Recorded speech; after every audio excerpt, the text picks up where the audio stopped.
Praise the Lord to everyone. ఈరోజు దేవుడు మనందరితో మాట్లాడేటువంటి మాట ఏంటనంటే, మనుష్యుడు రొట్టె వల్ల మాత్రం కాదు కానీ దేవుని నోటి నుండి వచ్చి ప్రతి మాట వలన జీవించును. దేవుడు ఈరోజు యొక్క వాక్యం ద్వారా మనతో మాట్లాడాలని ఆశపడుతున్నారండి. ఏంటంటే ఒకసారి ఆలోచిద్దాము. ఈ యొక్క సందర్భము నిజంగా అపవాది శోధించినప్పుడు యేసుప్రభువు వారు పలికినటువంటి మాట కదా.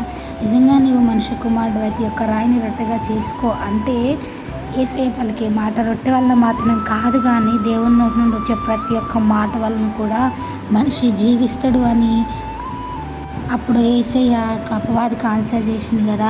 సో ఈ యొక్క వాక్యము మనకు కూడా అనమాట. మనిషి రొట్టె వల్ల మాత్రం కాదు, దేవుని నోటి నుండి వచ్చి ప్రతి ఒక్క మాట వలన కూడా జీవిస్తాడంటే ఈ యొక్క లోకానికి సంబంధించి ఆహారం, ఈ యొక్క లోకానికి సంబంధించి ధన సంపదలు వీటి వల్ల మనిషి జీవించడం కాదు కానీ దేవుని నోటి నుండి వచ్చే ప్రతి ఒక్క మాట వలన మనిషి జీవించగలడు. నిజంగా ఈ యొక్క వాక్యాన్ని మనం ఫాలో అయ్యేటట్టు ఉంటున్నాము అంటే నిజంగా దేవుని యొక్క మాట వలన నేను జీవించగలను అని దేవుని యందు ఆనుకొని దేవుని యందు విశ్వాసం ఉంచి అటు రీతిగా జీవించే వాళ్ళలాగా ఉంటున్నామా, లేకపోతే రొట్టె వల్లనే జీవించే వాళ్ళలాగా ఉంటున్నామా అని మనము అట్లా ఆలోచిస్తున్నాము. ఒకసారి మనల్ని మనం చెక్ చేసుకుందామండి. నిజంగా మనము కూడా రొట్టె వల్ల మాత్రం కాదు కానీ దేవుని నోటి నుండి వచ్చి ప్రతి ఒక్క మాట వలన జీవించగలం. ఇటు వాక్యము దేవుడు దీవించును గాక.